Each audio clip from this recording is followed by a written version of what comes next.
bien avec lui, c'est que c'est un gars qui est vraiment travailleur. Là, maintenant, je sens qu'il est prêt. Il est déjà passé par la case amateur, il a fait 4 combats amateurs. On a corrigé pas mal de choses. Est-ce que c'est vite pour un main event? Oui et non. En tout cas, ce jour-là, il fera son travail, quoi.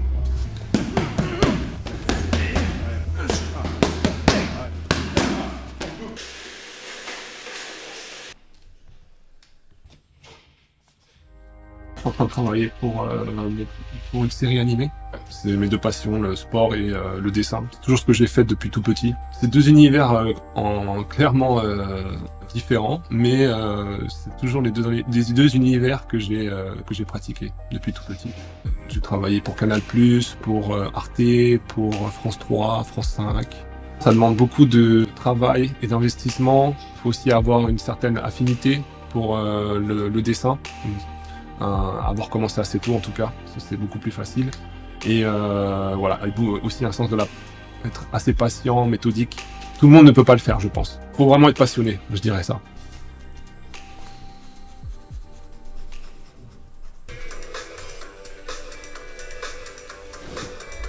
Ça faisait longtemps que j'avais pour projet de transitionner en MMA. Quand Tonton est arrivé dans notre salle, j'ai tout de suite saisi l'opportunité. On a commencé en amateur, j'ai gagné tous mes combats. J'ai été champion de France de la fédération France Grappling. Ensuite, je suis passé professionnel.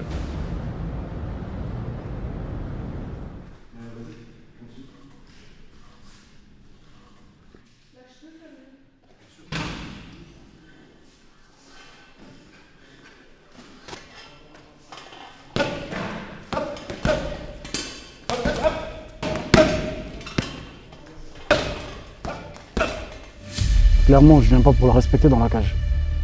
Je ne viens pas pour jouer à la touchette. Je ne viens pas pour qu'on s'observe, on se regarde dans les yeux. C'est peut-être mon partenaire de danse, mais là, ça va le coller. Mon partenaire de danse. Comme je serai son partenaire de danse, quand on sera dans la cage, il n'y aura que nous deux. Donc maintenant que le meilleur danseur l'emporte. C'est possible qu'on ait affronté les mêmes gars, une, deux, peut-être trois. Je ne tiens pas les comptes, qu'on a affronté les mêmes personnes et battu les mêmes personnes, mais est-ce que le résultat est le même? Il les a terminés comment? Moi, j'en ai fait quoi de ces gens? Donc voilà, pour moi, ça ne veut rien dire. Un combat n'est pas un... Je ne me fie pas en fait à ça. Et en plus de ça, bon, ça date pas peut-être d'il y a longtemps, mais c'était en amateur. Là, on passe sur G4 au Z. Bien. Ma copine! Oui. Ça va ou quoi le son? Ok, maté, malo, malo,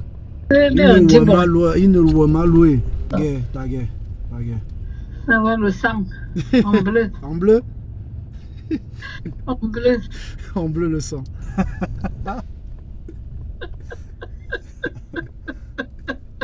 Et ça va, moi, je t'aime. On se rappelle plus tard alors. Bisous, maman. Oui. On a eu une relation de jeunes comme ça, c'est... Je sais que c'est ma mère, mais je la traite comme ma pote.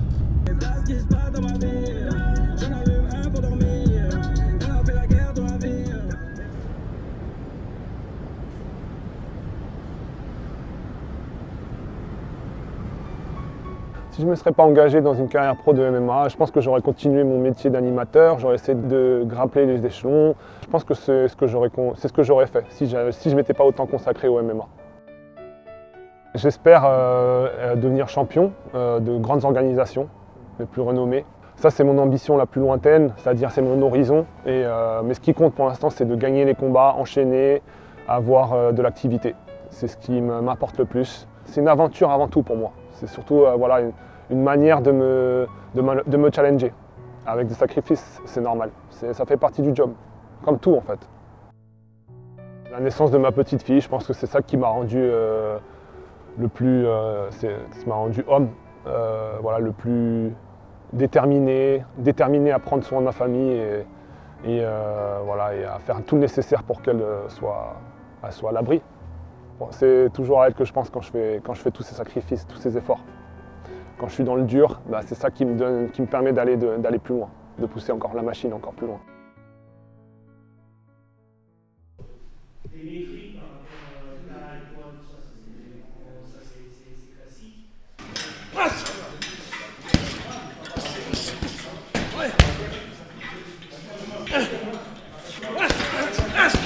faut savoir qu'on s'est déjà rencontré avec Boris. Il était là à cette finale de France Grappling. C'était en une journée, j'ai enchaîné 3 combats et j'ai gagné. Et il se trouvait là. Et du coup, en fait, on a en commun les adversaires contre qui il a gagné. Donc moi aussi, j'ai gagné contre les adversaires, contre ces mêmes adversaires. Donc on s'était dit que, au bout d'un moment, il fallait qu'on se rencontre. Quand j'ai su qu'il avait signé au coffre et qu'il voulait combattre en poids lourd, je me suis dit, let's go.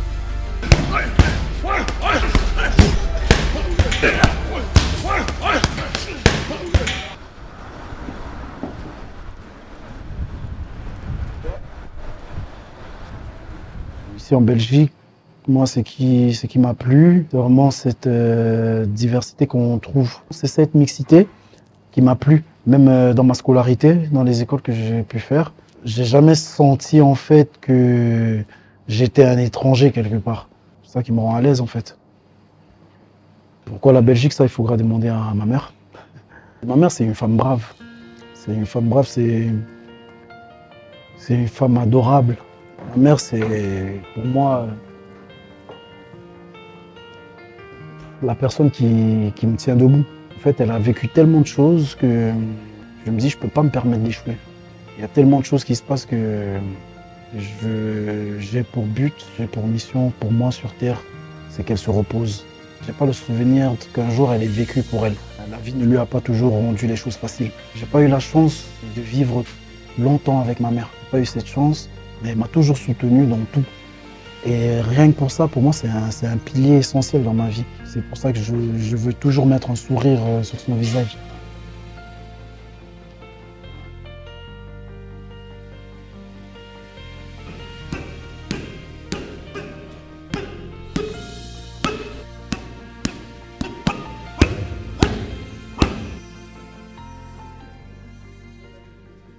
Si jamais il a l'intention de me finaliser, je lui dirais que c'est pas sa spécialité. Peut-être il a acquis de nouvelles aptitudes et je lui souhaite bien du courage parce que ça va pas être évident. Moi par contre, je sais que je vais le finaliser et je vais le faire proprement, comme j'ai l'habitude de le faire. Et je sais qu'il s'inquiète de ça. Je sais qu'il n'en dort pas.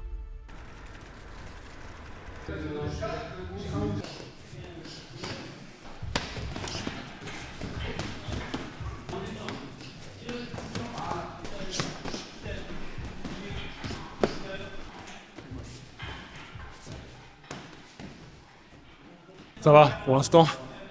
La pression monte petit à petit, mais l'envie de bien faire, en fait, c'est normal. Donc là, ouais, c'est vraiment juste de la fatigue, beaucoup d'intensité, l'envie d'être au top, au mieux. Et donc du coup, il faut juste être patient. Et le jour J arrivera et j'ai hâte d'y être. J'ai accepté ce défi pour la compétition, parce que ça me semblait être un adversaire à ma portée et que je voulais me mesurer à lui. J'estime que j'ai les armes pour le battre, ouais, bien sûr. Si aujourd'hui j'ai accepté ce combat, c'est que je pense qu'il peut battre Boris. Sinon, je ne l'aurais pas envoyé, clairement. Même si Boris a des KO dans son palmarès. Là, il est sur 3 combats pro, il les a gagnés. Il a gagné avec la manière. Non, c'est pas quelque chose qui nous fait peur. C'est un combat qui est très important aussi pour Alexis. Le 30, je suis convaincu qu'il fera le travail et il fera le nécessaire, en tout cas, pour remporter la victoire. Je dirais qu'il est très explosif. Il a l'air de démarrer très fort, d'avoir une vitesse d'exécution assez rapide. Je pense avoir toutes les armes nécessaires pour remporter ce combat. Je ne me vois pas comme l'outsider personnellement. Les gens de l'extérieur me voient comme l'outsider. Et ça me fait... Je viens ici pour prouver que c'est pas le cas. S'il faut aller à la guerre, on ira à la guerre, il n'y a aucun problème. S'il pense qu'il va me finaliser par KO, j'attends de voir ça. C'est pas encore arrivé, mais je pense pas que ça arrivera.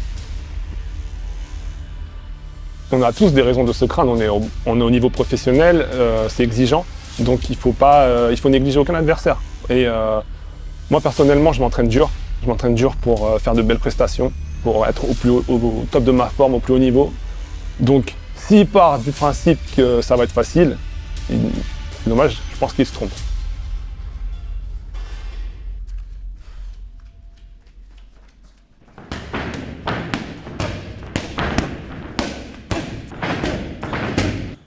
Boris, il a commencé avec moi il y a 3 ans et demi maintenant.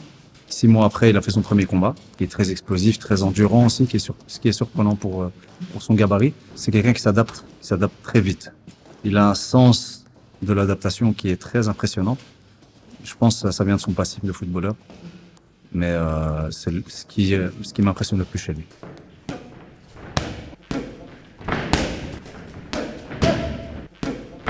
C'est dans ces moments-là que je me sens mieux. Je me sens bien, je me sens vivre. Et là, j'ai hâte d'une chose, c'est de revivre cette sensation. Comment expliquer que tu sens une toute puissance. Tu te sens tout puissant. Le fait de rentrer, prendre ton courage à deux mains, rentrer dans une cage, c'est une folie. Savoir que tu maîtrises cette folie, c'est trop bien. J'ai hâte. Attention, c'est un combat qui risque de ne pas arriver à sa fin. Je vous dis ça juste comme ça. Je vise à terminer le plus rapidement possible. Mais si ça part en guerre et que ça s'éternise, ça sera encore plus marrant. Parce que moi, je peux continuer. Je peux continuer et ainsi de suite pendant au moins 5, 6, 7, autant de rondes que nécessaire. Son adversaire est très expérimenté en pied-point. Il a une longue carrière en pied-point. Il a un style qui nous convient. Qui nous convient même si c'est la catégorie au-dessus. On va travailler pour faire le boulot.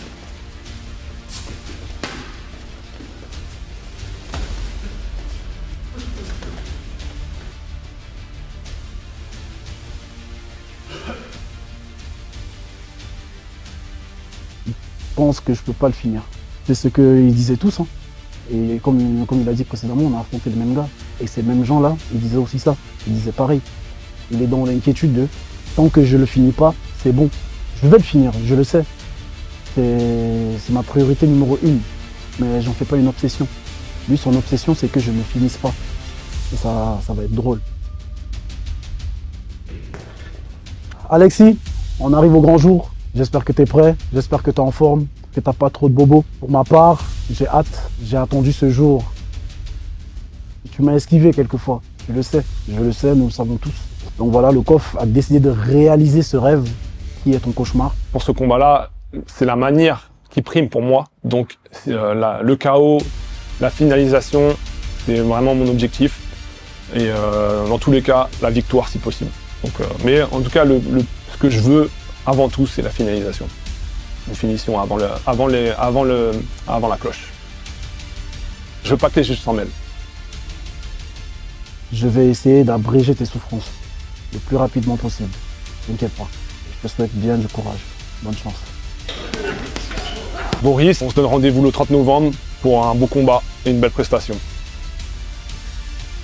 Le public français, COF numéro 10, 30 novembre, au Zénith de Clermont-Ferrand. Je vous invite tous à prendre vos places en masse. Ça va être un banger ce main event. J'ai hâte de vous proposer du spectacle. Et vous savez, hein, ne clignez pas des yeux, vous ne savez pas quand est-ce que la foudre va s'abattre sur lui. Je vous donne rendez-vous au Zénith de Clermont-Ferrand le 30 novembre pour le COF 10.